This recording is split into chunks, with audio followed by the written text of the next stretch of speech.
Hi friends. Pan India star Prabhas చాలా కాలంగా big budget సినిమాలతో చాలా బిజీగా ఉన్నాడు. ఇక అప్పుడప్పుడు కాస్త రెస్ట్ తీసుకోవడానికి విదేశాలకు వెళ్తూ ఉంటాడు.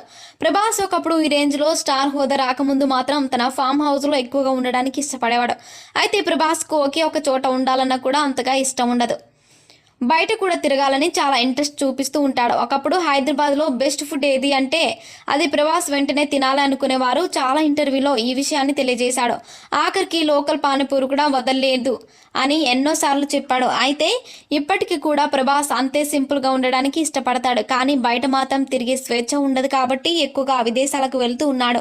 అయితే ఇక్కడ కూడా ఎలాంటి ఇబ్బంది లేకుండా ప్రభాస్ ప్రత్యేకంగా ఒక ఇంటిని లేదా విల్లా లాంటిది రెంట్కు తీసుకొని ఉన్నట్టుగా తెలుస్తోంది. అందుకోసం ఖర్చు కూడా గట్టిగానే పెడుతున్నాడు. ఆ మధ్య ఇటలీలో కూడా ప్రభాస్ ఒక పెద్ద బంగ్లా తీసుకున్నాడని చాలా రకాల వార్తలు అయితే వచ్చాయి. సాహో సినిమా తర్వాత కొన్నాళ్ళు ప్రభాస్ అక్కడే